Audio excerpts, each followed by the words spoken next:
Good evening, everyone. It's nice to have you. Welcome to It's Been a While.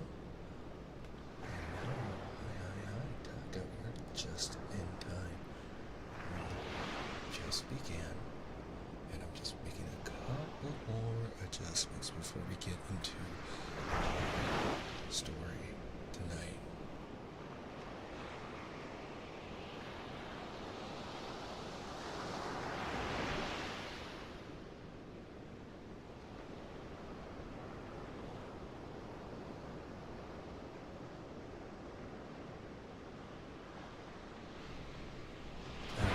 Take a small break from doing ASMR. Now, Taka, I remember you. It's nice to have you. It's been a while since I've done ASMR. By a while, I mean about, what, a week and a half? However, tonight I did a longer intro than I meant to, just because I was doing a final few check-ins, just because it has been a hot second. However, the last time we were doing bedtime story reading, we were reading through Peter and Wendy, the story being supplied by the Library of Congress, and we had reached chapter 6, The Little House. Wendy, Peter, John, and their little brother, whose name, for some reason, they had made it to the island, and we were introduced to the pirates, the wild beasts, the Indians, and the Lost Boys. Now, as a reminder, the story is a product of its time, so I do understand that some iterations of people are misconstrued. However, I do ask for a suspension of belief, as it is a story, and a reminder that this is a slightly darker story than what we're used to from the Great Mouse's version. Oh yeah. I was remembering that, I think I saw you say that somewhere else, and I just couldn't connect it. I'm horrible with names, as you, but I'm familiar with energy. I just couldn't remember who you changed from. Anyway. Maybe. That's fine. Let me adjust. I'm trying to be a little more gentle, so I do appreciate letting me know to adjust. Now, the other thing is that I tend to warm up a little bit and get gradually louder as I go, so I want to prevent that. However, let me make a little adjustment.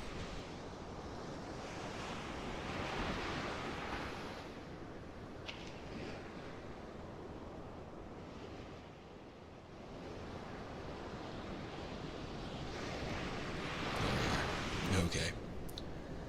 Now, one thing I am working on is trying to isolate the frequency of my voice with the story, but that's for next time. Let's go ahead and get into our reading, and as a reminder, I will not be chatting as much. However, there are ASMR readings. This is just for our friends on Twitch, and this will be saved as a VOD for a later viewing in the ASMR playlist over on YouTube. And I do thank you for hanging out with us tonight. Now, this is a part of our bedtime story series that happening every Tuesday and Thursday for those who are watching from the VOD to the playlist and should be in order.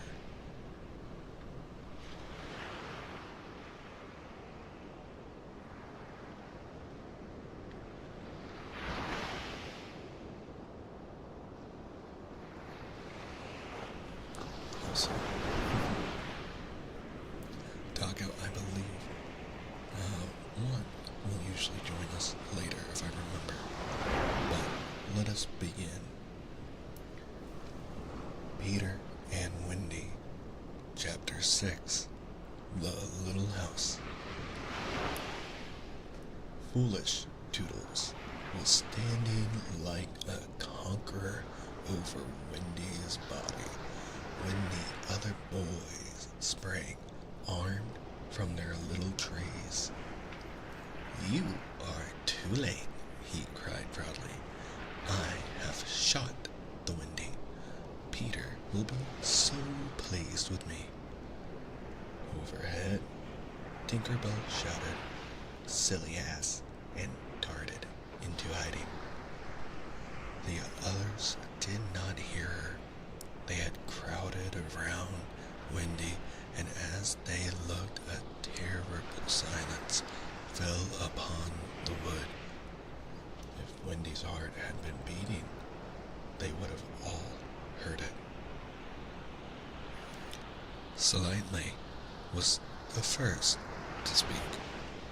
"This is no bird," he said in a scared voice. I think it must be a lady."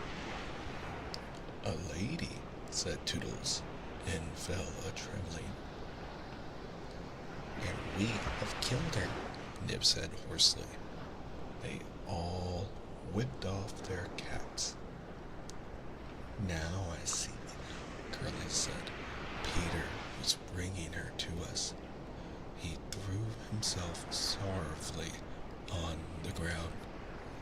"A lady to take care of us at last," said one of the twins. "And you have killed her." They were sorry for him, but sorrier for themselves, and when he took a step nearer them, they turned from him. Toodles' face was very white, but there was a dignity. There was a dignity about him now that had never been there before. Also, checkers, welcome to the shiny spot. "I did it," he said, reflecting. "When ladies used to come to me in dreams, I said, 'Pretty mother, pretty mother.' But when at last she really came, I shot her." He moved slowly away. "Don't go," they called in pity. "I must," he answered, shaking. "I am so afraid of Peter." It was at this tragic moment that they heard a sound which made the heart of every one of them rise to his mouth. They heard Peter crow.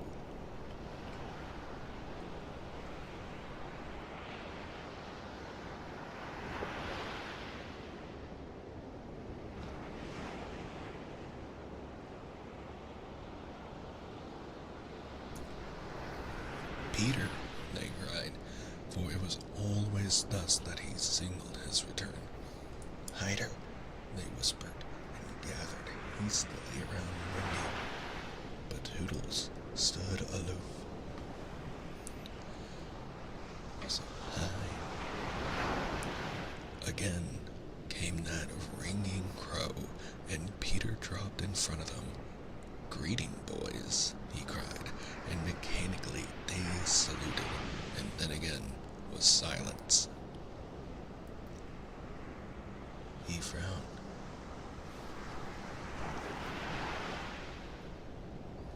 "I am back," he said hotly. "Why do you not cheer?" They opened their mouths, but the cheers would not come. He overlooked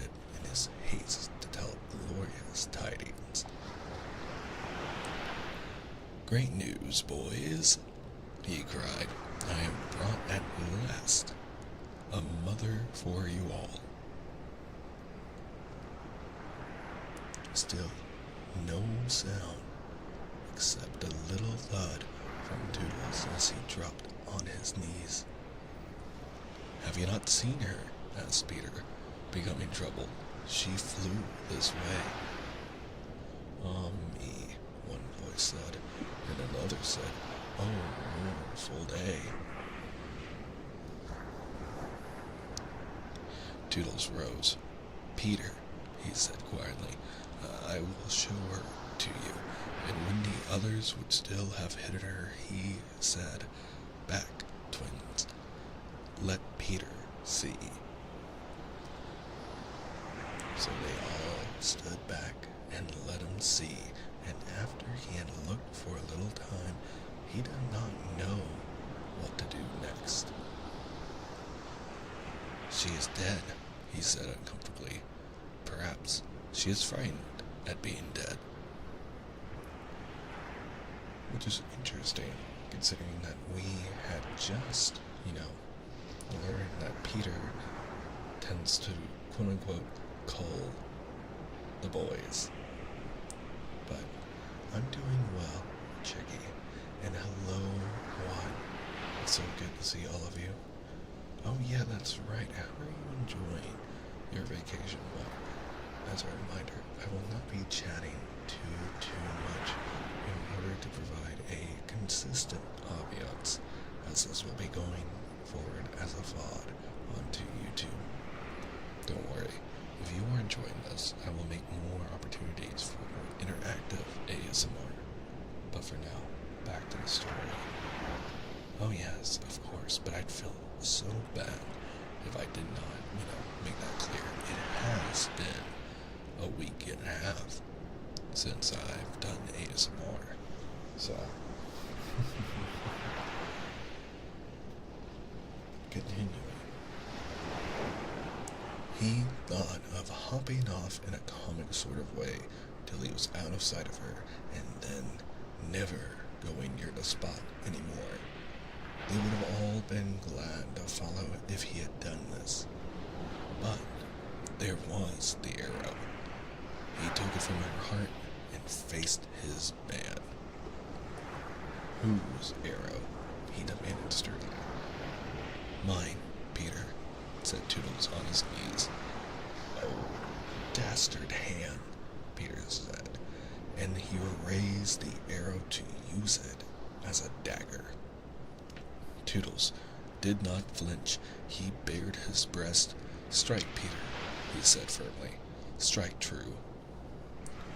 Twice did Peter raise the arrow, and twice did his hand not, and twice did his hand fall. I cannot strike, he said, well, there's something that stays my hand. All looked at him in wonder, save Nibs, who fortunately looked at WEndy. It is she, he cried, the WEndy lady. See her arm? Wonderful to relate, WEndy had raised her arm. Nibs bent over her and listened reverently. I think she said, poor Toodles, he whispered. She lives, Peter said briefly. Slightly cried instantly, the WEndy lady lives. Then Peter knelt beside her and found his button. He remembered she had put it on a chain that she wore around her neck. See, he said, the arrow struck against this. It is the kiss I gave her. It has saved her life. I remember kisses, slightly interposed quickly. Let me see it. That's a kiss. Peter did not hear him. He was begging WEndy to get better quickly so that he could show her the mermaids. Of course, she could not answer yet, being still in a frightful faint, but from overhead came a wailing note. Listen to Tink, said Curly. She's crying because the Wendy lives. Then they had to tell Peter of Tink's crime, and almost never had they seen him look so stern. Listen, Tinkerbell, he cried. I am your friend no more. Be gone from me forever. She flew onto his shoulder and pleaded, but he brushed her off. Not until Wendy again raised her arm did he relent sufficiently to say, well, not forever, but for a whole week. Do you think Tinkerbell was grateful to Wendy for raising her? Oh dear, no. Never wanted to pinch her so much. Fairies indeed are strange. And Peter, who understood them best, often cuffed them. But what to do with Wendy in her present delicate state of health? Let us carry her down into the house, Curly suggested. Hey, said slightly, that is what one does for ladies. No, Peter said, you must not touch her. You must, it would not be sufficiently respectful. That, said slightly, is what I was thinking. But if she lies there, Toodle said, she will die. She will die, Slightly admitted, but there is no way out. Yes, there is, cried Peter. Let us build a little house around her. They were all delighted. Quick, he ordered them. Bring me each of you the best of what we have. Gut our house. Be sharp. In a moment, they were as busy as tailors the night before a wedding.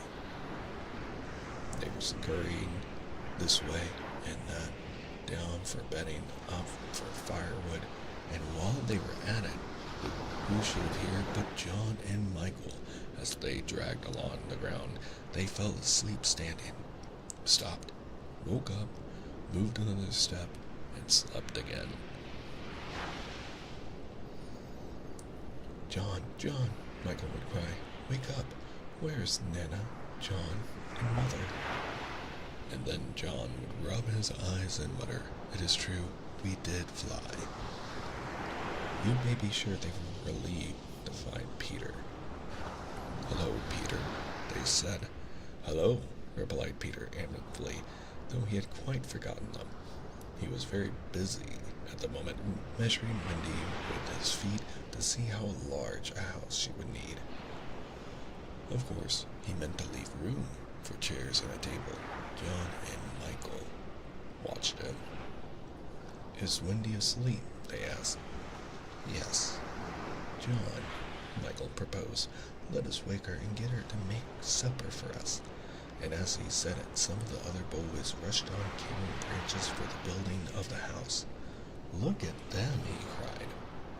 Curly, said Peter in his most captivating voice, see that these boys help in the building of the house. Aye, aye, sir. Build a house, exclaimed John. For the Wendy, said Curly.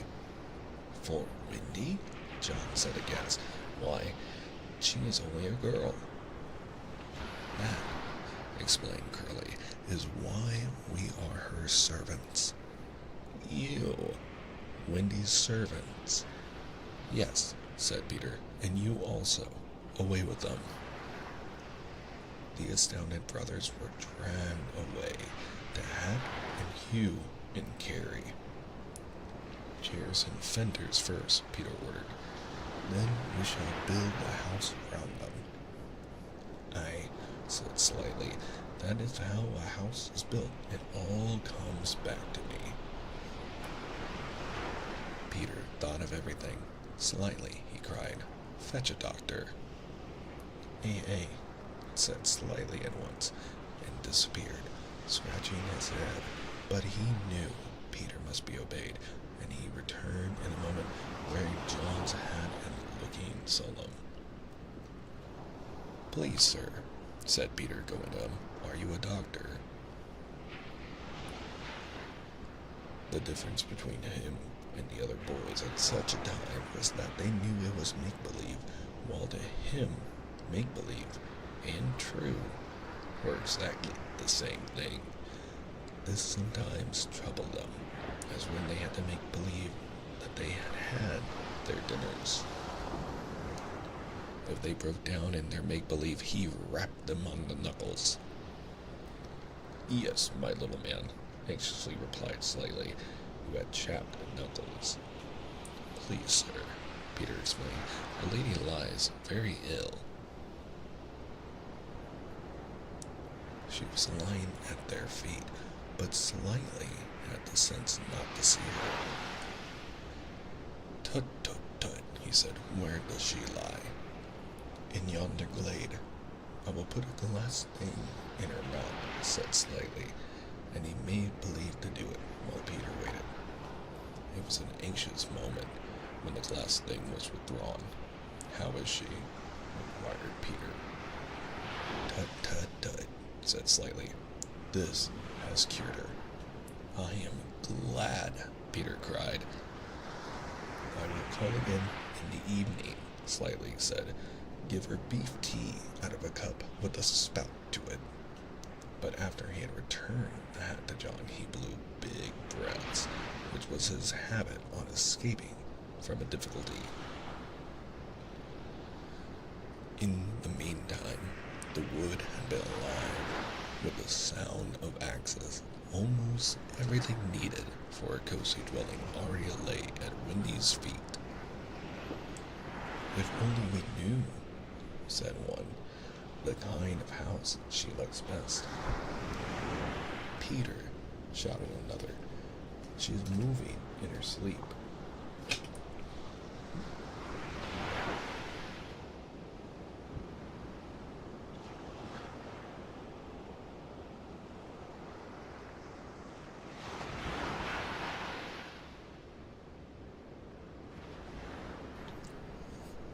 Her mouth opens, cried a third, looking respectfully into it. Oh, lovely. Perhaps she is going to sing in her sleep, said Peter. Wendy, sing the kind of house you would like to have. Immediately, without opening her eyes, Wendy began to sing.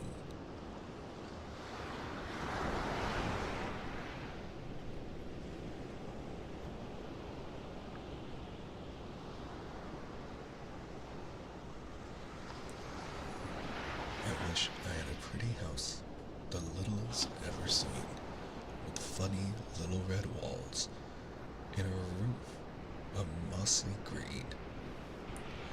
They gurgled with joy at this, for by the greatest good luck the branches they had brought were sticky with red sap, and all the ground was carpeted with moss. As they rattled up the little house, they broke into song themselves. We've built the little walls and roof and made a lovely door. So tell us, Mother Wendy, what are you wanting more? So, apologies, I'm adjusting the volume right now just to make sure everything is sounding good. So I appreciate the patience as I adjust that. And forgive me, I'm going to just one more thing.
decided at the last minute to remember how to quiet down my PC so it's not so loud in the recording. Thank you for your patience.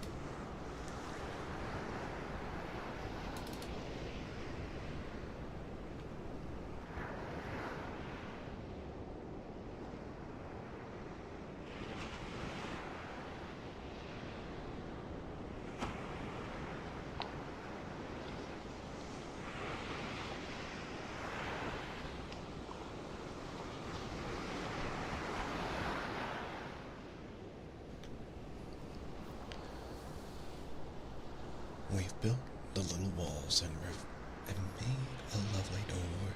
So tell us, Mother Wendy, what are you wanting more?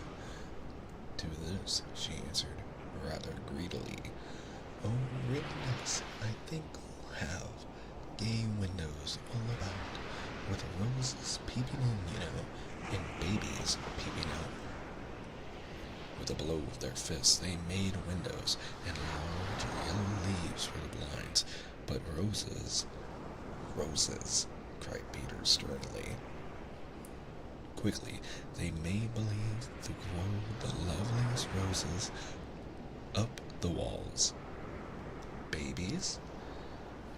To prevent Peter ordering babies, they hurried into song again. Probably for the best. They are boys. We've made the roses peeping out. The babes are at the door. We cannot make ourselves, 'cause we've been made before. Peter seemed this to be a good idea. At once pretended that it was his own. The house was quite beautiful, and no doubt Wendy was very cozy within. Though, of course, they could no longer see her. Peter strode up and down, ordering finishing touches. Nothing escaped his eagle eye. Just when it seemed absolutely finished. There's no knocker on the door, he said. They were very ashamed, but Toodles gave the sole of his shoe, and it made an excellent knocker.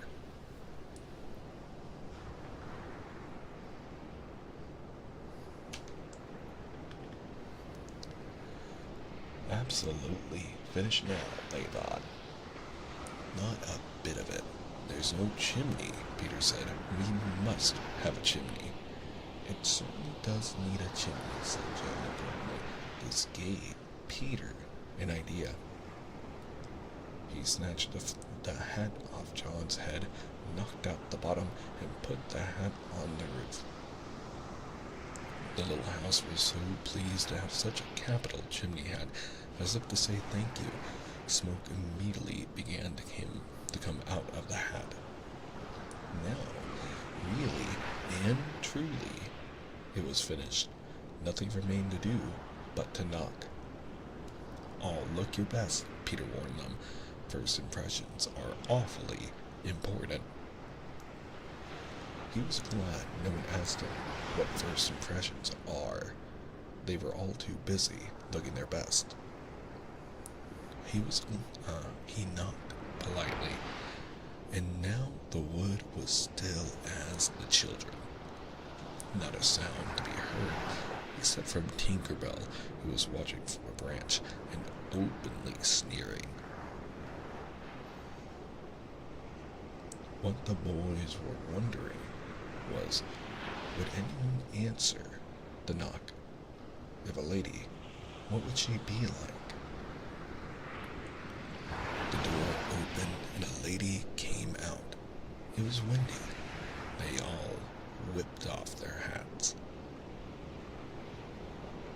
She looked properly surprised, and this was just how they had hoped she would look. Where am I? She said. Of course, Slightly was the first to get his word in. Wendy, lady, he said rapidly, will you rebuild this house? Oh, say you're pleased, cried Nibs. Lovely, darling house, Wendy said, and they were the very words they had hoped she would say. "And we are your children," cried the twins.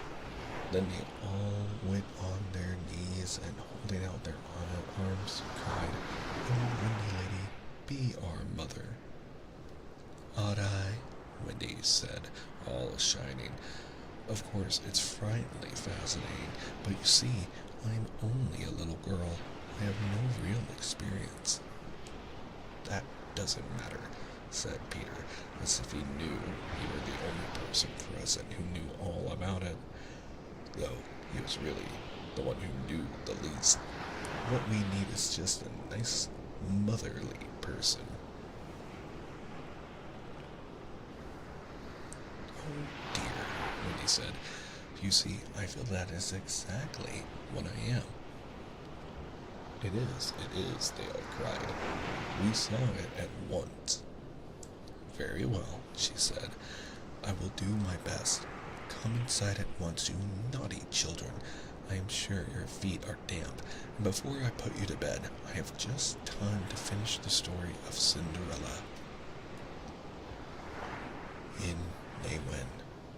I don't know how there was room for them, but you can squeeze very tight in the Neverland, and that was the first of many joyous evenings they had with Wendy.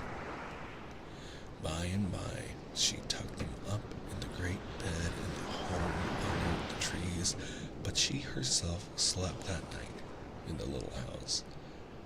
Then Peter kept watch outside, drawn sword, for the pirates could be heard carousing far away, and the wolves were on the prowl. The little house looked so cozy and safe in the darkness, with a bright light showing through its blinds, and the chimney smoking beautifully, and Peter standing on guard.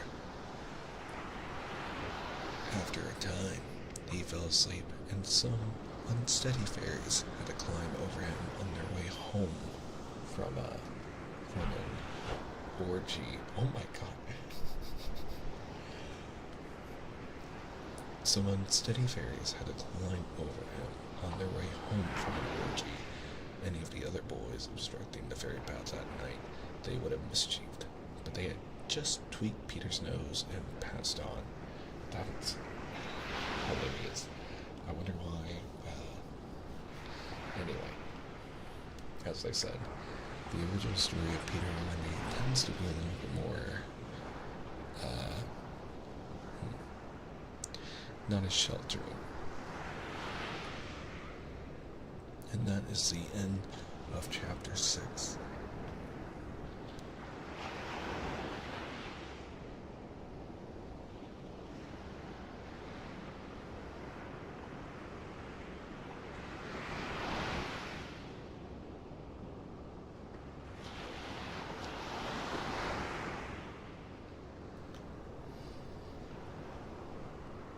Chapter 7. The Home Under the Ground.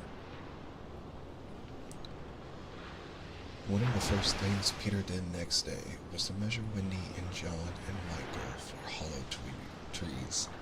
Hook, you remember, had sneered at the boys for thinking they needed a tree apiece.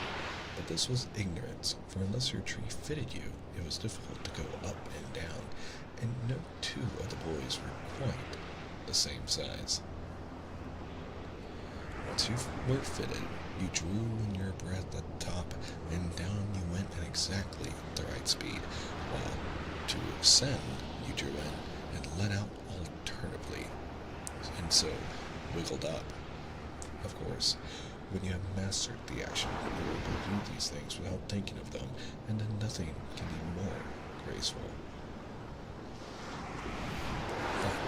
You simply must fit, and Peter measures you for your tree as carefully as for a suit of clothes, the only difference being that the clothes are made to fit you, while you have to be made to fit the tree.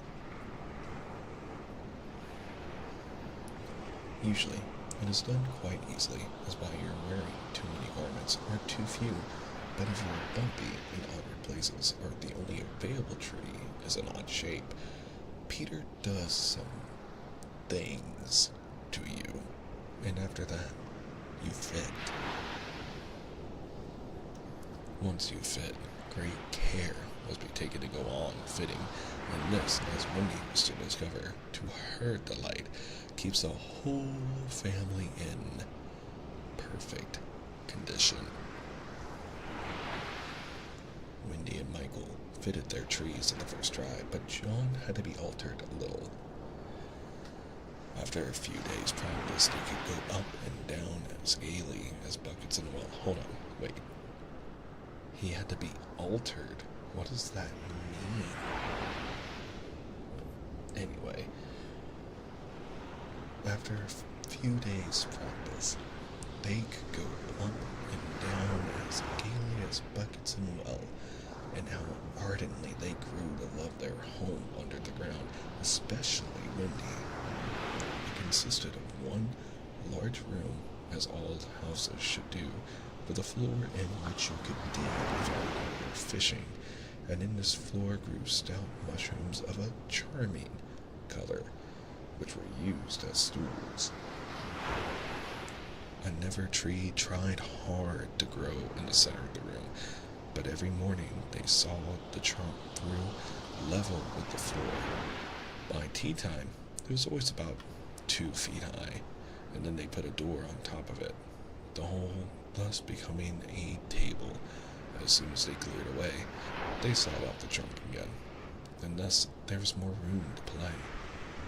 There was an enormous fireplace which was in almost any part of the room where you cared to light it, and across this Wendy stretched strings made of fiber from which she suspended her washing. The bed was tilted against the wall by day and let down at 6:30, when it filled nearly half the room, and all the boys slept in it, except Michael, lying like sardines in a tin. There was a strict rule against turning round until one gave the signal, and when all turned at once. Michael should have used it also, but Wendy would have a baby, and he was the littlest, and you know what women are. And the short and the long of it is that he was hung up in a basket. So interesting. I can't help but think of regenerating trees for this little make-believe.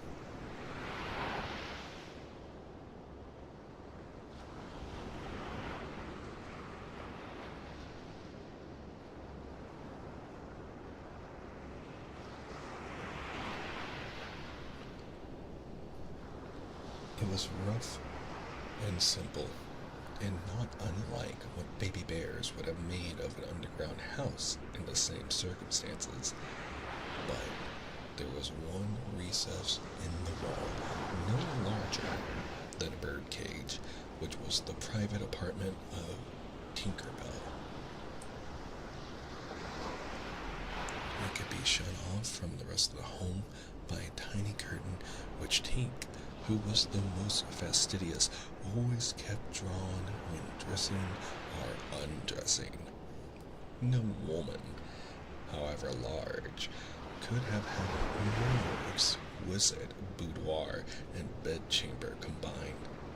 The couch, as she always called it, was a genuine queen mab with club legs, and she varied the bedspreads according to what fruit blossom was in season. Her mirror was a Puss in Boots, of which there are now only 3 unshipped known to the fairy dealers. The washstand was pie crust and reversible. The chest of drawers an authentic charming, the 6, and the carpet and rugs of the best, the early period of Marjorie and Robin. There was a chandelier from Tiddlywinks for the look of the thing, but of course she lit the residence herself. Tink was very contemptuous of the rest of the house, as indeed was perhaps inevitable, and her chamber, though beautiful, looked rather conceited, having the appearance of a nose permanently turned up. Very silly. Very cute. It's funny to me, although understandable, that Tink is drawn the way she is in Disney, considering that she's very lovingly described as being very well endowed and curvy and such for a fairy, and I'm so amused by how sexualized the fairies are. Anyway, they are fairies after all. I suppose it was all especially entrancing to Wendy because those impetuous boys of hers gave her so much to do. Really, they were whole weeks when, except perhaps with a stocking in the evening, she was never above ground. The cooking, I can tell you, kept her nose to the pot, and even if there was nothing in it, even though there was no pot, she had to keep watching that it became a boil just the same. You never exactly knew whether there would be a real meal or just a make-believe. It all depended upon Peter's whims. He could eat, I mean really eat, if it was part of a game, but he could not stodge just to feel stodgy, which is what most children like better than anything else, the next best thing being to talk about it. Make-believe was so real to him that during a meal of it, you could see him getting rounder. Of course, it was trying, but you simply had to follow his lead, and if you could prove to him that you were getting loose for your tree, he let you stodge. Wendy's favorite time for sewing and darning was after they had all gone to bed. Then, as she expressed it, she had a breathing time for herself, and she occupied it in making new things for them and putting double pieces on the knees, for they were all most frightfully hard on their knees. When she sat down to a basket full of their stockings, every heel with a hole in it, she would fling up her arms and exclaim, "Oh dear, I am sure I sometimes think Spencers are to be envied." Her face beamed when she exclaimed this. You remember about her pet wolf? Well, it very soon discovered that she had come to the island and found her out, and they just ran into each other's arms. After that, it followed her about everywhere. Remember, dear listener, that as Wendy, John, and Michael flew to Neverland and discovered it, the island seemed to be a manifestation and a melding of their dreams.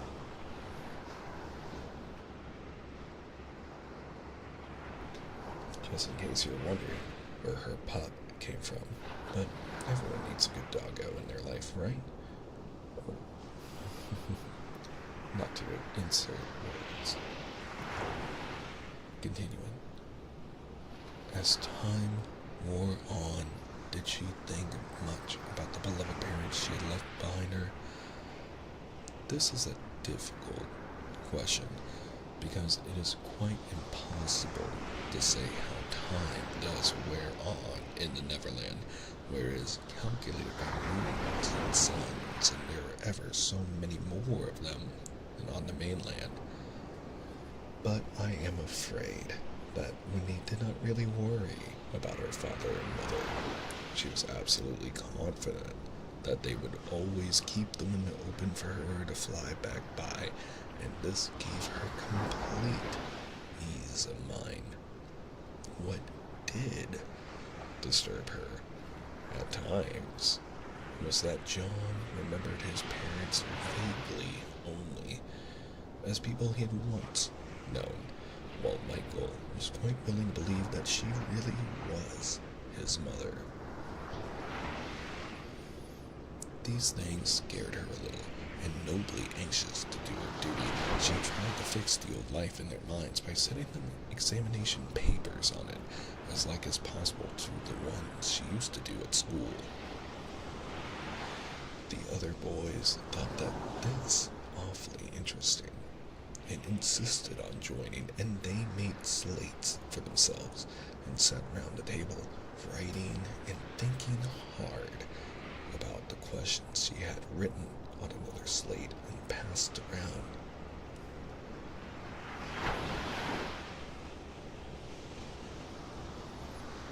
They were the most ordinary questions. What was the color of mother's eyes? Which was taller, father or mother? Was mother blonde or brunette? Answer all three questions if possible. A. Write an essay of not less than 40 words on how I spent my last holidays, or the characters of father and mother compared. Only one of these to be attempted are 1. Describe mother's life. 2. Describe father's laugh. 3. Describe mother's party dress. 4. Describe the kennel and its inmate. Its kennel and its inmate.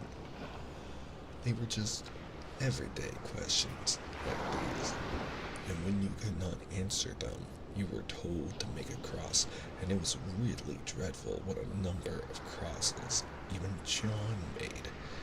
Of course, the only boy who replied to every question was slightly, and no one could have been hopeful of coming out first, but his answers looked perfectly ridiculous, and he really came out last, a melancholy thing. Peter did not compete. For one thing, he despised all mothers except Wendy, and for another, he was the only boy on the island who could neither write nor spell, not the smallest word. He was above all that sort of thing. By the way, the questions were all written in the past tense. What was the color of mother's eyes, and so on? Wendy, you see, had been forgetting too. Adventures, of course, as we shall see, were of daily occurrence, but about this time, Peter had invented, with Wendy's help, a new game that fascinated him enormously, until he suddenly had no more interest in it, which, as you have been told, was what always happened with his games. It consisted in pretending not to have adventures, and doing the sort of thing John and Michael had been doing all their lives, sitting on stools, flinging balls in the air, pushing each other, going out for walks, and coming back without having killed so much as grizzly. To see Peter doing nothing on a stool was a great sight. He could not help looking solemn at such times. To sit still seemed to him such a comic thing to do. He boasted that he had gone a walk for the good of his health. For several songs, these were the most novel of all adventures to him, and John and Michael had to pretend to be delighted also. Otherwise, he would have treated them severely. This is so strange. This sounds horrific, like they were truly kidnapped. I'm concerned. He often went out alone, and when he came back, you were never absolutely certain whether he had an adventure or not. He might have forgotten it so completely that he said nothing about it, and then, when you went out, you found the body. And on the other hand, he might say a great deal about it, and yet you could not find the body. Sometimes He came home with his head bandaged, and then Wendy cooed over him and bathed it in lukewarm water while he told a dazzling tale. But she was never quite sure, you know. There were, however, many adventures she knew to be true, because she was in them herself, and there were still more that were at least partly true, for the other boys were in them and said they were wholly true. To describe them all would require a book as large as an Latin-English dictionary, and the most we can do is to give one as a specimen of an average hour on the island. The difficulty is which one to choose. Should we take the brush with the Redskins at Slightly Gulch? It was a centenarian affair, and especially interesting as showing one of Peter's peculiarities, which was that in the middle of a fight he would suddenly change sides. At the Gulch, when victory was still in balance, sometimes leaning this way, and sometimes that, he called out, "I'm a Redskin today. What are you, Toodles?" And Toodles answered, "Redskin. What are you, Nibs?" And Nibs said, "Redskin. What are you, Twin?" And so on. And they were all Redskins. And of course, this would have ended the fight had not the real Redskins, fascinated by Peter's methods, agreed to be Lost Boys for that once, and so at it they all went again, more fiercely than ever.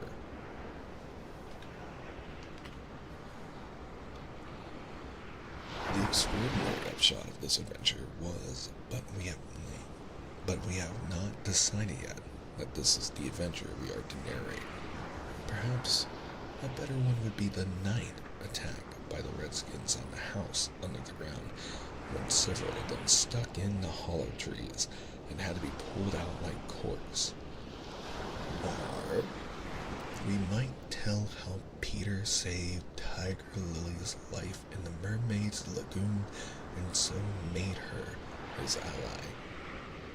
Or we could tell of that cake the pirates cooked so that the boys might eat it and perish, and how they placed it in one cunning spot after another, but always when he snatched it from the hands of her children, so that in time it lost its succulence and became as hard as stone, and was used as a missile, and Hook fell over it in the dark. Or suppose we tell of the birds that were Peter's friends, particularly of the never bird that built in a tree overhanging the lagoon, and how the nest fell into the water, and still the bird sat on her eggs, and Peter gave orders that she was not to be disturbed. That is a pretty story, and the end shows how grateful a bird can be, but if we tell it, we must also tell the whole adventure of the lagoon, which of course be telling two adventures rather than just one. A shorter adventure, and quite as exciting, was Tinkerbell's attempt, with the help of some street fairies, to have the sleeping Wendy conveyed on a great floating leaf to the mainland. Fortunately, the leaf gave way, and Wendy woke, thinking it was a bath time, and swam back. Or again, we might choose Peter's defiance of the lions, when he drew a circle around him on the ground with an arrow and dared them across it. And no, he waited for hours with the other boys and Wendy looking on breathlessly from trees. Not one of them would accept his challenge. Which of these adventures shall we choose? The best way will be to toss for it.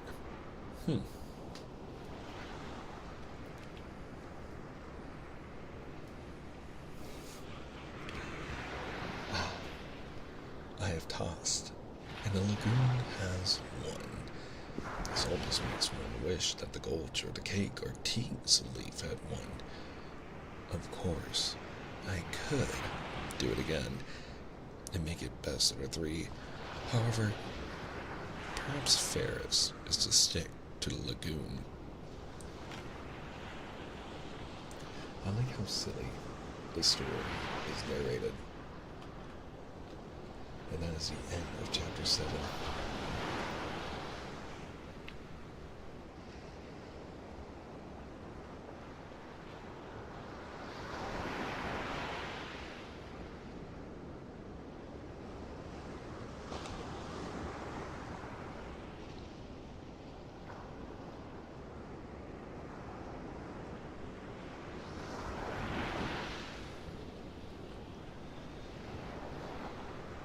Chapter 8.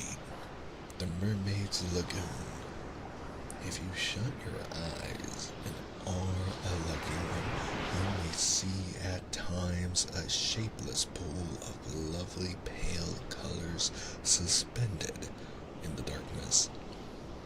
Then, if you squeeze your eyes tighter, the pool begins to take shape, and the colors become so vivid that with another squeeze, they must go on fire. But just before they go on fire, you see the lagoon. This is the nearest you ever get to it on the mainland. Just one heavenly moment.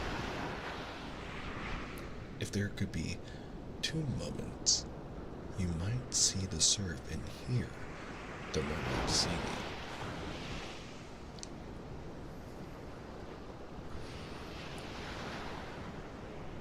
The children often spent long summer days on this lagoon, swimming or floating most of the time, playing the mermaid games in the water and so forth. You must not think from this that the mermaids were on friendly terms. Which, this is beautiful artwork that we have of Peter flying over the mermaids.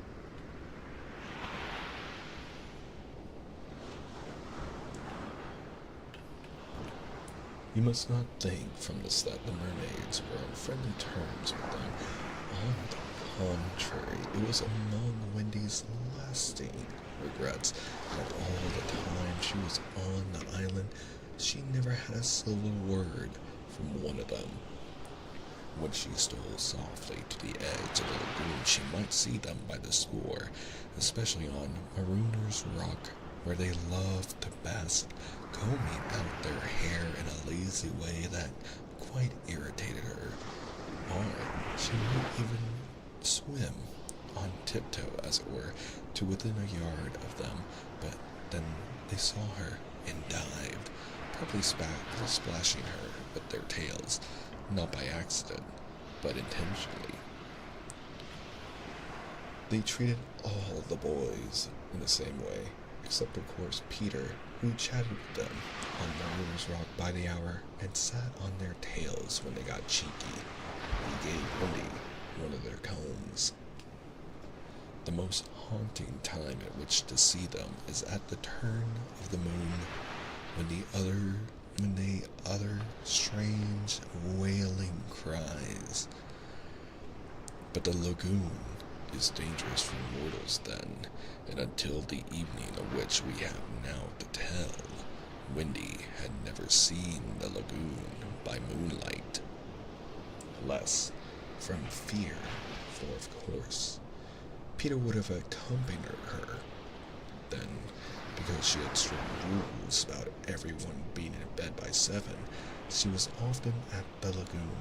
However, on sunny days after rain, when the mermaids come up in extraordinary numbers to play with their bubbles.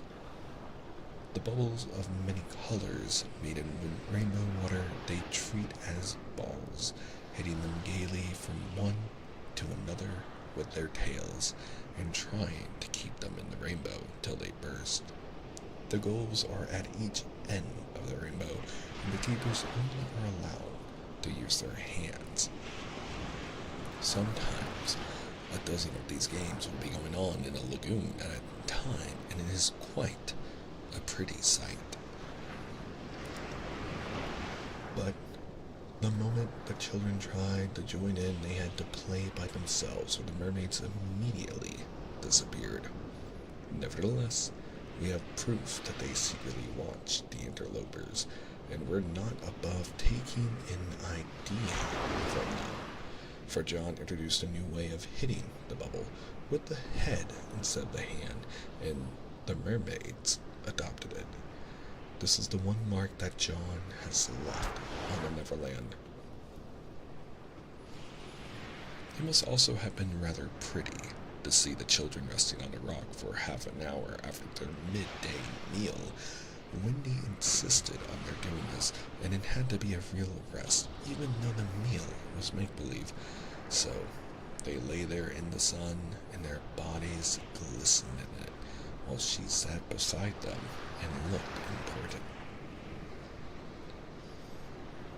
It was one such day, and they were all on Marooner's Rock.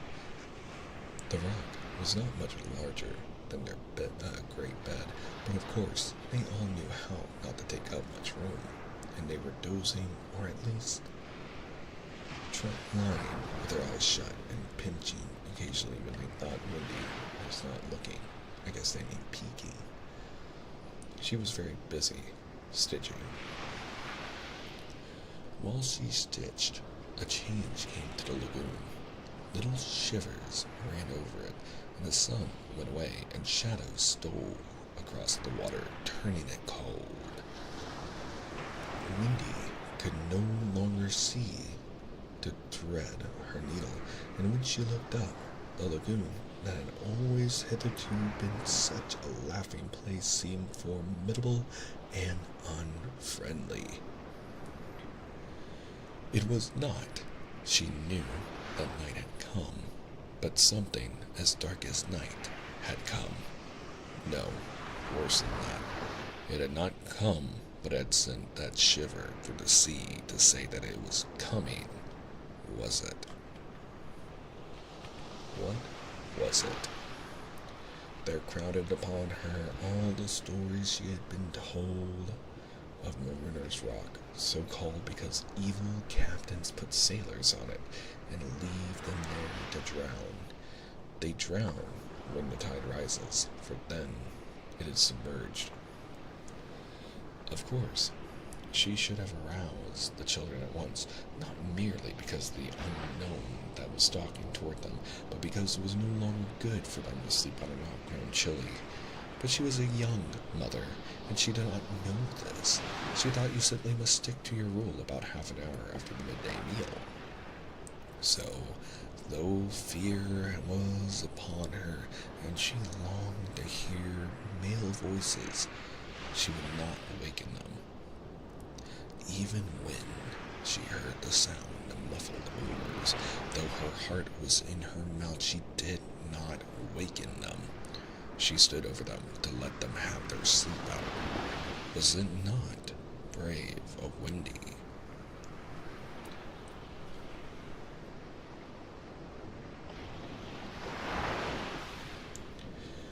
It was well for those boys, then, that there was one among them who could sniff danger even in his sleep. Peter sprang erect, as wide awake at once as a dog, and with one warning cry he aroused the others. He stood, motionless, one hand to his ears. "Pirates!" he cried. The others came close to him.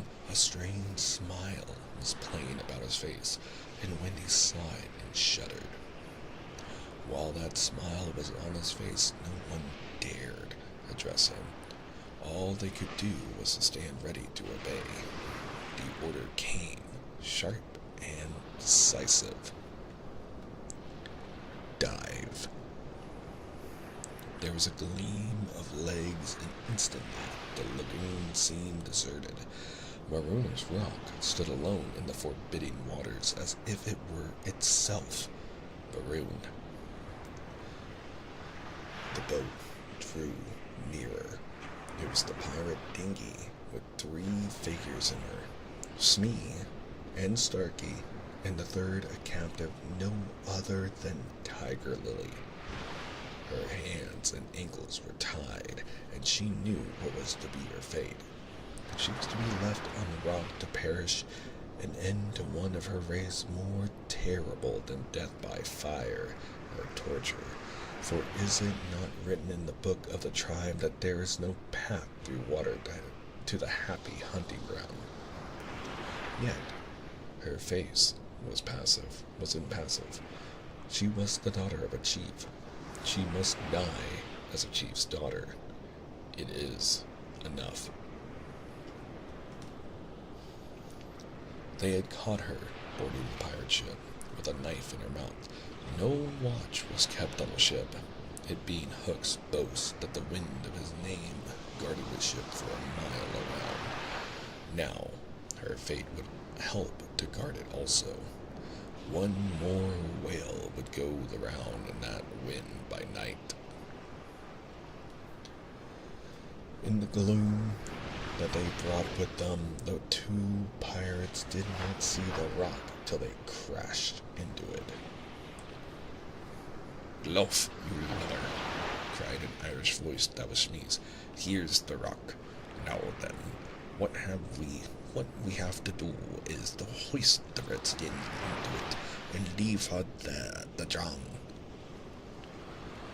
It was the work of one cruel woman to land the beautiful girl on the rock.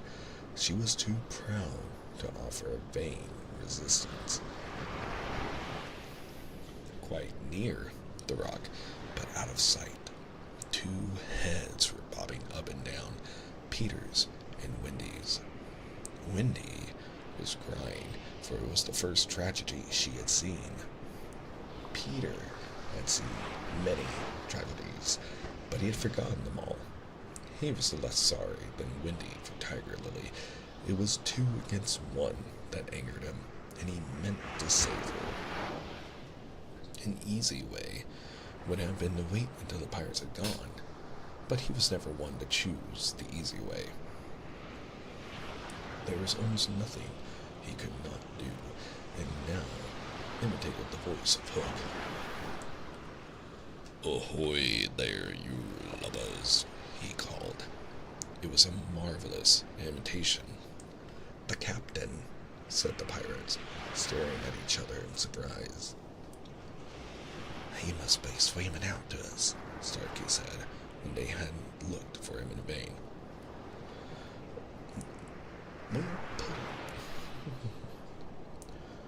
We are putting the redskin on the rock," Smee called out. "Set her free," came the astonishing answer.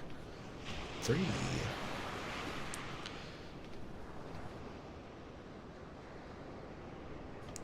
"Yes, cut her bonds and let her go." "The captain."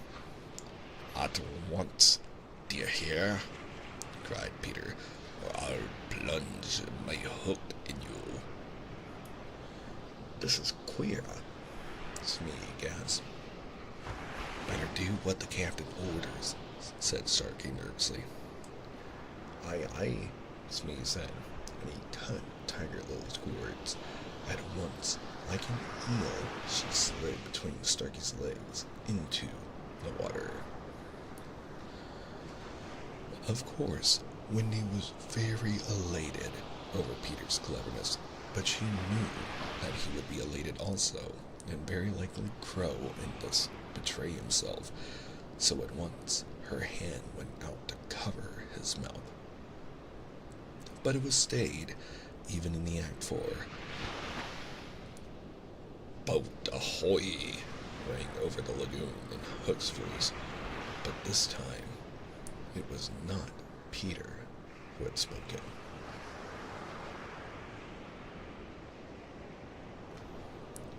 Peter may have been about to crow, but his face puckered in a whistle of surprise instead.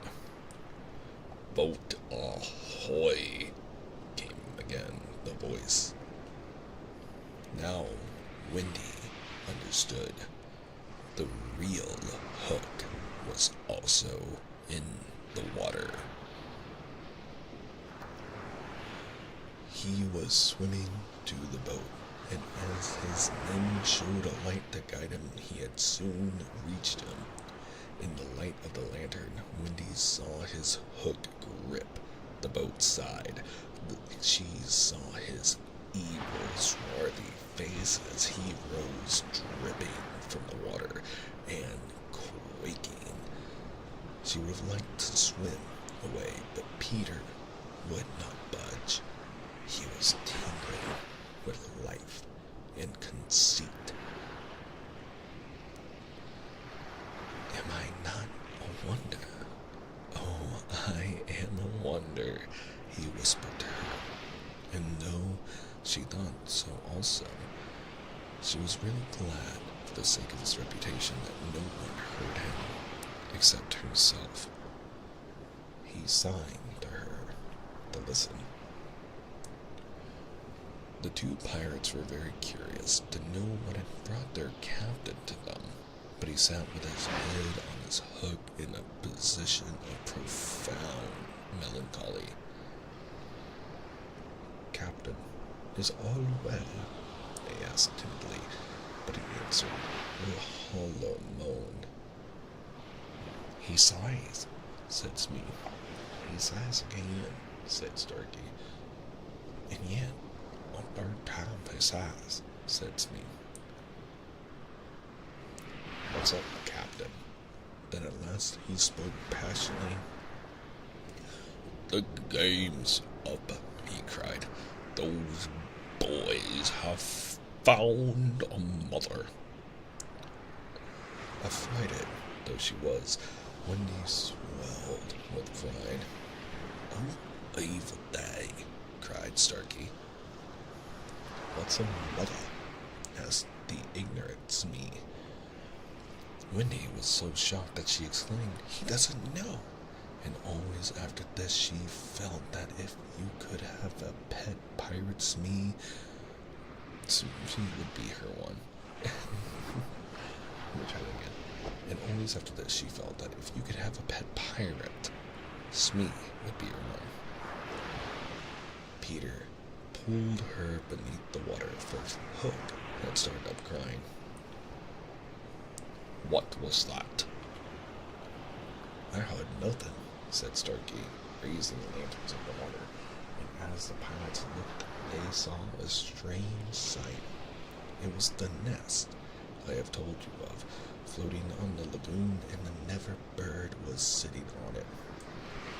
See, said Hook in answer to Smee's question. That is a mother. What a lesson. The nest must have fallen into the water, but will the mother desert her eggs? No. There was a break in his voice, as if for a moment he recalled innocent days but he brushed away this weakness with his hook.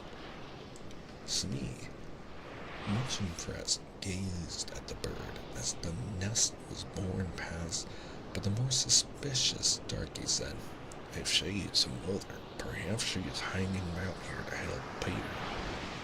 Hook winced. Aye, he said, that is the fear that haunts me. He was roused from this dejection by Smee's eager voice. Captain, said Smee, could we not kidnap these boys' mother and make her our mother? It is a princely scheme, cried Hook, and at once it took practical shape in his great mind. We will see.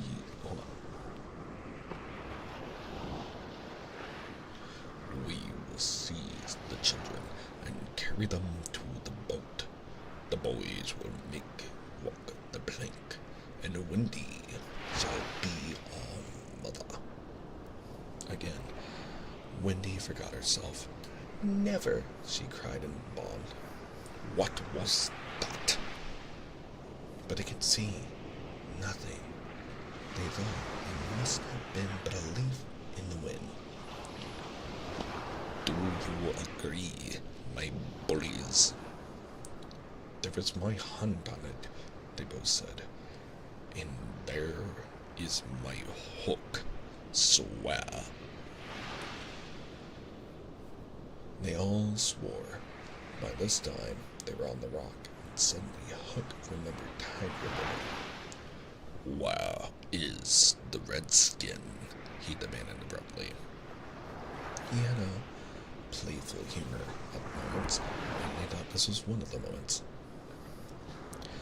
That is all right, Captain, Smee answered complacently. We let her go. Let her go?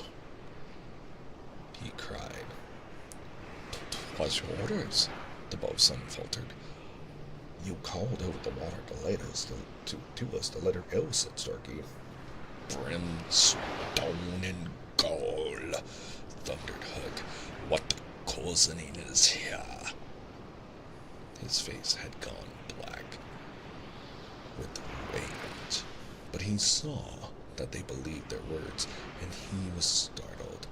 "Lads," he said, shaking a little, "I gave no such order."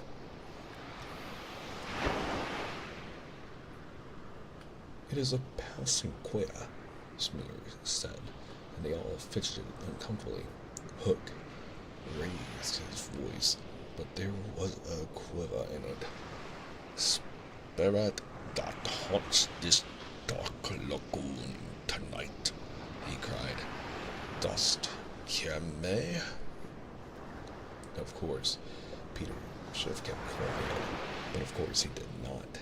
He immediately answered in Hook's voice, "Odds, bobs, hammers, and tongs, I hear you." In that supreme moment, Hook did not blanch, even at the gills, but Smee and Starkey clung to each other in terror.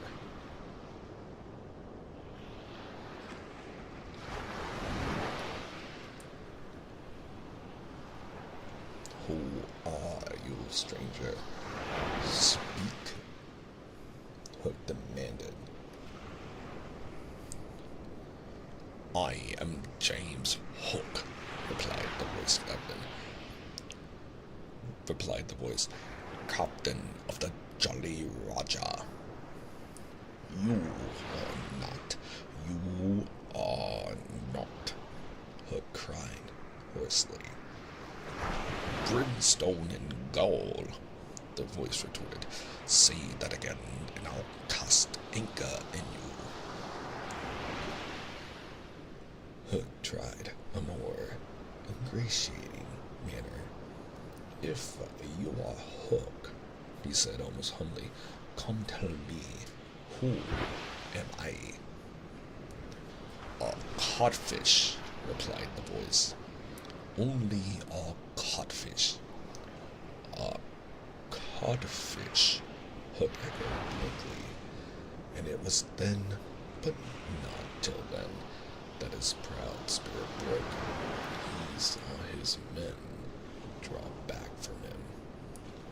"Have we been camped in all this town by codfish?" they muttered. "It is looming to our pride." They were his dogs snapping at him, but, tragic figure though he had become, he scarcely heeded them. Against such fearful evidence, it was not their belief in him that he needed. It was his own. He felt his ego slipping from him. "Don't desert me, bully," he whispered hoarsely to him. In his dark nature, there was a touch of the feminine, as in all the greatest pirates, and it sometimes gave him intuitions. Suddenly, he tried the guessing game. "Hook," he called, "have you another voice?" Now, Peter could never resist a game, and he answered blindly in his own voice, I have. Another name?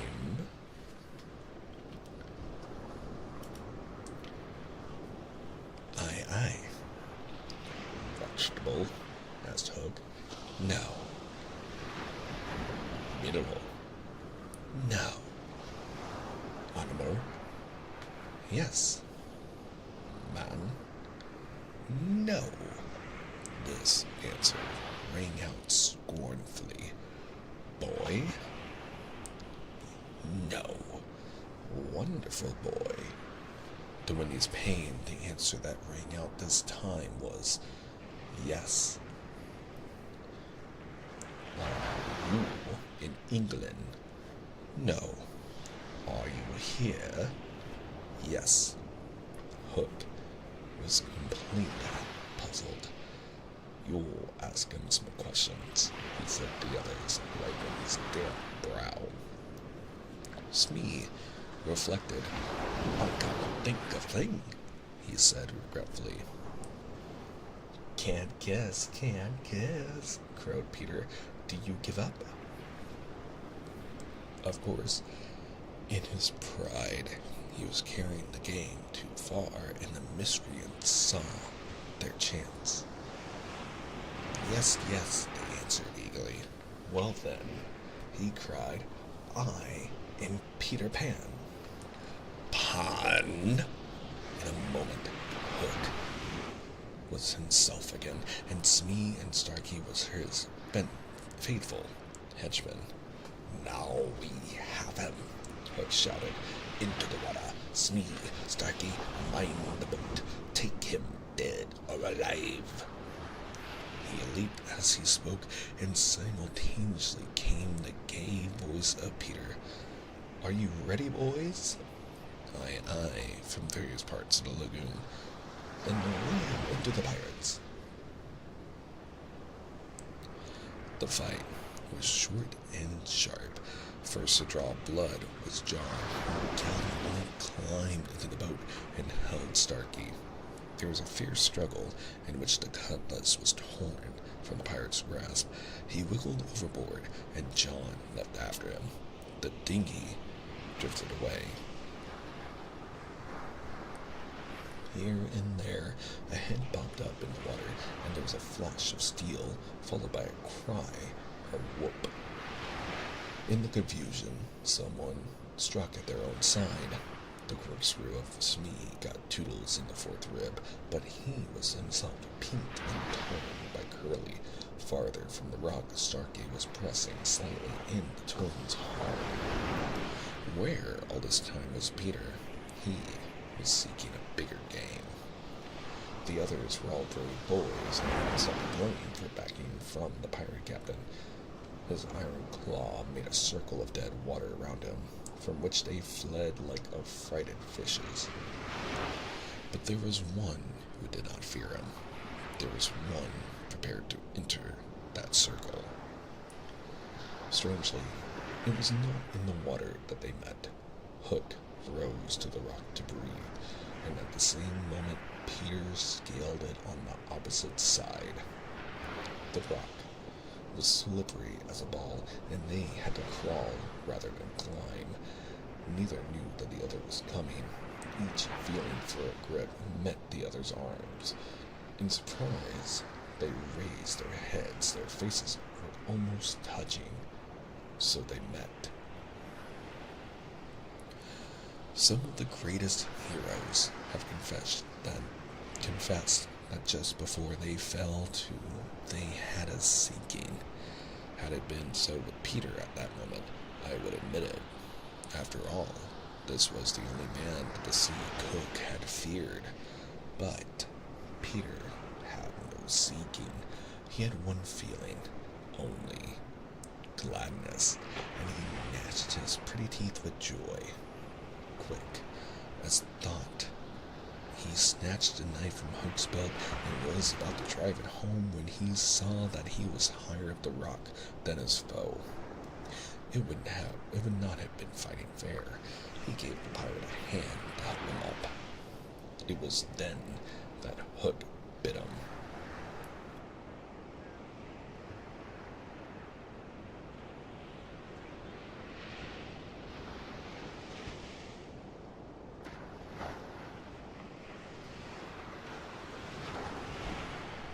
Not the pain of this, but its unfairness was what dazed Peter.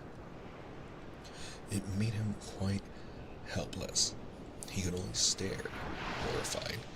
Every child is affected thus the first time he is treated unfairly. All he thinks he has a right to when he comes to you, to be yours, is fairness. After you have been unfair to him, he will love you again, but he will never afterwards be quite the same boy.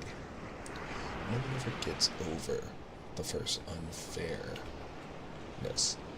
No one except Peter. He often meant it, but he always forgot it. I suppose that was the real difference between him and the rest. So, when he meant it now, it was like the first time, and he could just stare, helpless. Twice, the iron hand clawed him. A few minutes afterwards, the other boys saw Hook in the water striking wildly for the ship. No elation on his pestilent face now, only white fear, for the crocodile was in dogged pursuit of him. On ordinary occasions, the boys would have swum alongside cheering, but now they rode easy, for they had lost both Peter and WEndy, and were scouring the lagoon for them, calling them by name. They found the dinghy and went home in it, shouting, "Peter, WEndy," as they went, but no answer came save mocking laughter from the mermaids. They must be swimming back or flying, the boys concluded.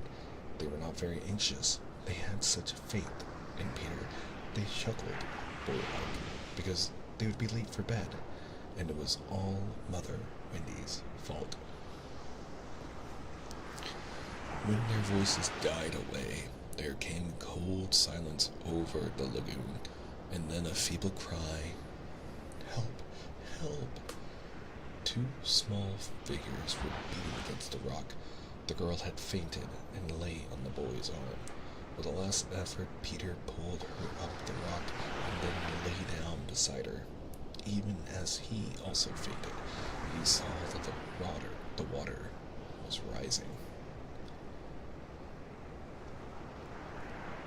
He knew that they would soon be drowned, but he could do no more. Also, thank you for the hydrate and stretch, Maven. I'll stretch right now and hydrate right now. It's good to see you.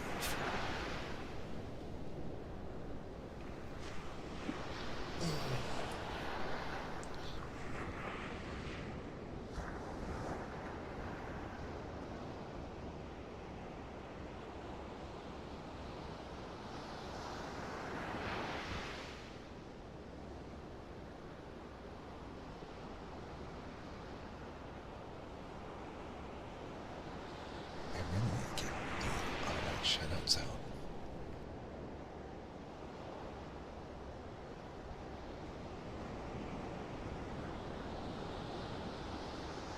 One day, I'll have it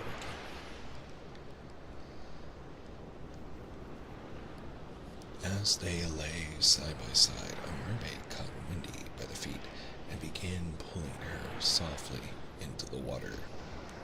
Peter, feeling her slip from him, woke with a start and was just in time to draw her back, but he had to tell her the truth.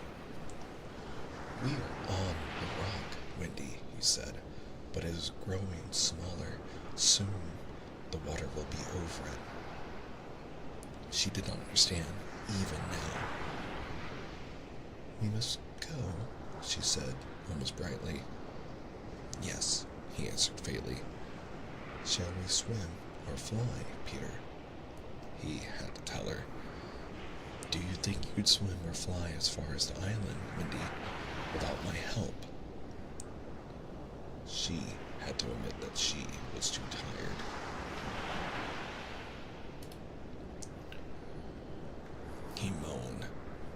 What is it? She asked, anxious about her notes.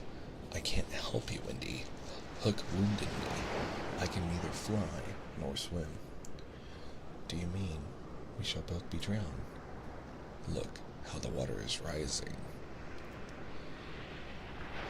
They put their hands over their eyes to shut out the sight.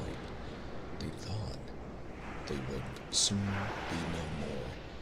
As they sat thus, something brushed against Peter as light as his kiss and stayed there, as if saying timidly, Can I be of any use? It was the tail of a kite, which Michael had made some days before. It had torn itself out of his hand and floated away.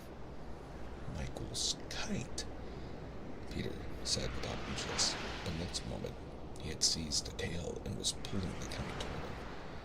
It lifted Michael off the ground. He cried, Why should it not carry you? Both of us. It can't lift two. Michael hurriedly tried. Let us draw lots separately. And you, a lady, never. What a, here's the token quote from Peter Good, I believe. To die will be an awfully big adventure. But written as a question more so than a statement. Already he had tied the tail around her. She clung to him. She refused to go without him. But with a goodbye, Wendy, he pushed her from the rock, and in a few minutes she was borne out of his sight. Peter was alone in the lagoon. The rock was very small now. Soon it would be submerged. Pale rays of light tiptoed across the waters, and by, there was to be heard a sound at once, the most musical and the most melancholy in the world, the mermaids calling to the moon. Peter was not quite like the other boys, but he was afraid at last. A tremor ran through him like a shudder passing over the sea. But on the sea, one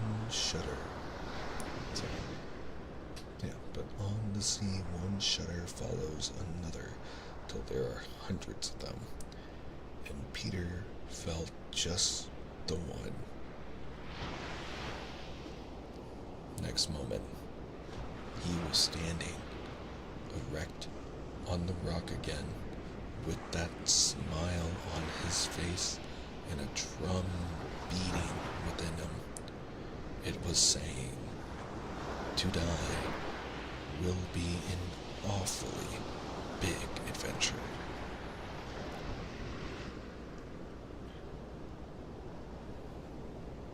I'm almost tempted to let that be our last chapter. Should we see what happens? We can. Well, you know what? We'll finish this next chapter and call it fair.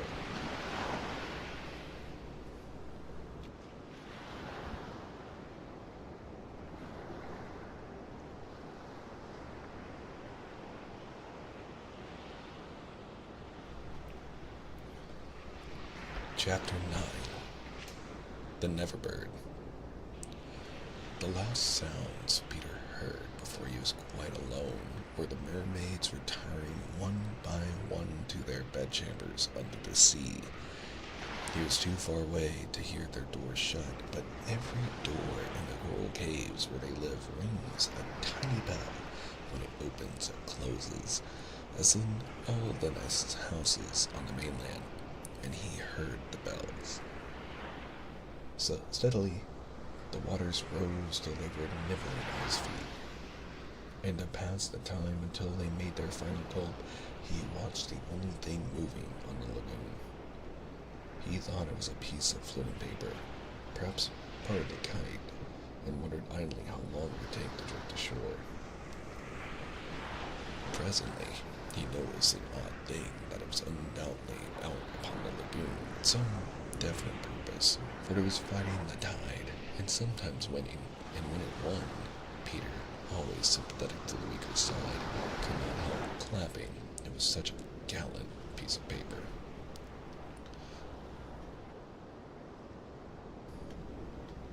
It was not really a piece of paper. It was the Neverbird, making desperate efforts to reach Peter on her nest.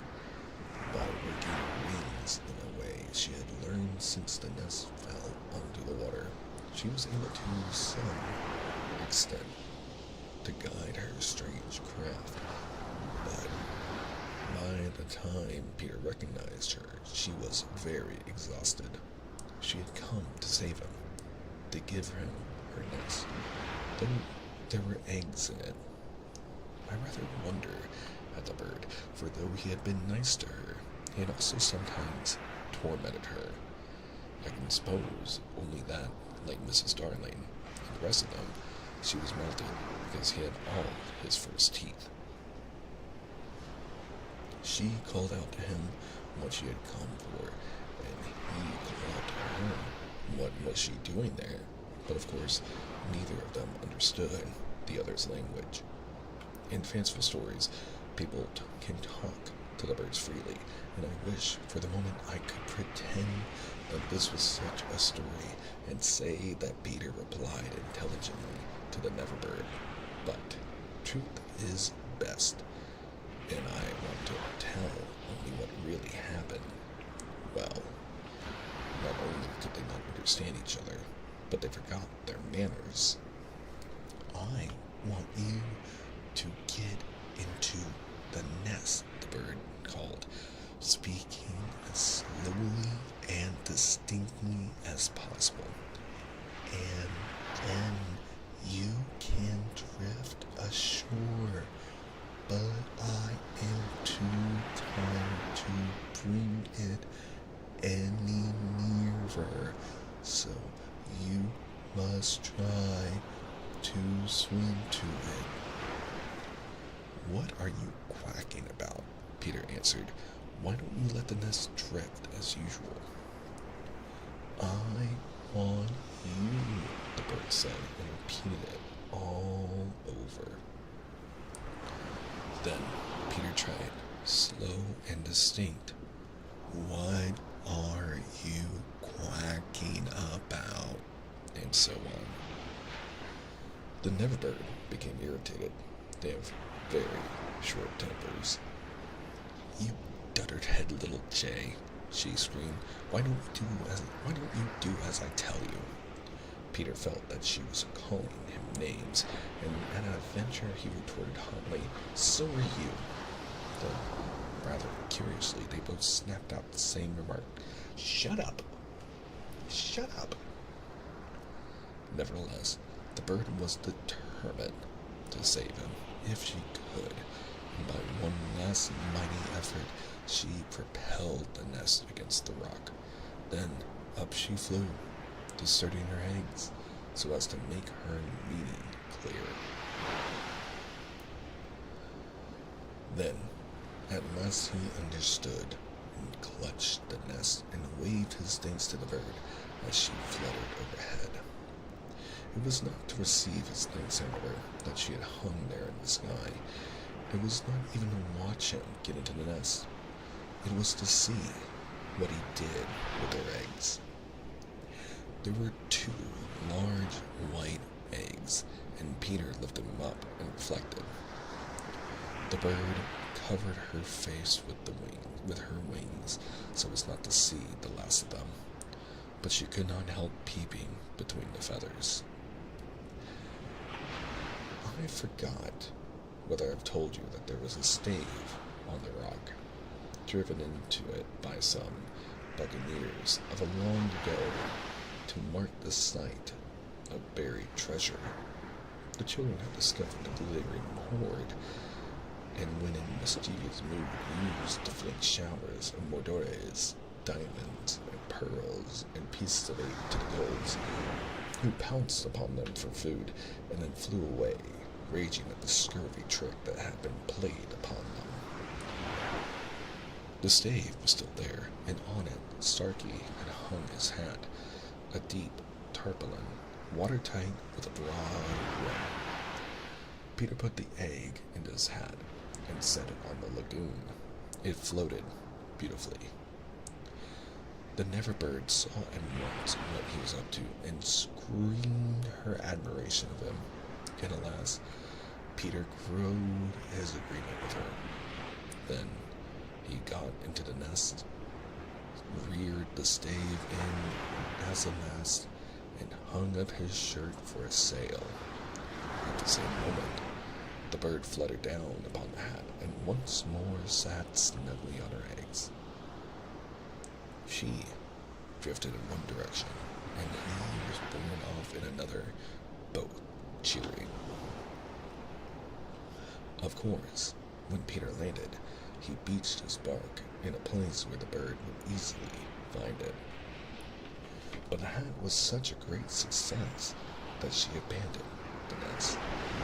It drifted about till it went to pieces, and often Starkey came to the shore of the lagoon, and with many bitter feelings watched the bird sitting on his hat. As we shall not see her again, it may be worth mentioning here that all birds now build in that shape of nest, with a broad brim on which the youngsters take on air. Great were the rejoicings when Peter reached the home under the ground almost as soon as WEndy, who had been carried hither and thither by the kite. Every boy had adventures to tell, but perhaps the biggest adventure of all was that they were several hours late to bed. This so inflated them that they did various dodgy things to get staying up still longer, such as demanding bandages. But WEndy, though glorying in having them all home again, safe and sound, was scandalized by the lateness of the hour and cried, to bed, in a voice that they had to obey. Next day, however, she was awfully tender and gave out bandages to every one. And they played till bedtime at limping about and carrying their arms in slings. And that is where we are going to be ending our reading for today. We'll be back with the continuing to read our bedtime stories, continuing on with Peter and WEndy, which I do hope that we do finish next Tuesday. And then I will decide in the Discord what to read next. I do believe we might go back to the Land of Oz with the sequel. But for now, I will say goodnight to our viewers on YouTube. Stay tuned for the next video after this. And I hope you all have a very cozy evening. Sleep well, sweet dreams, and good night, everyone.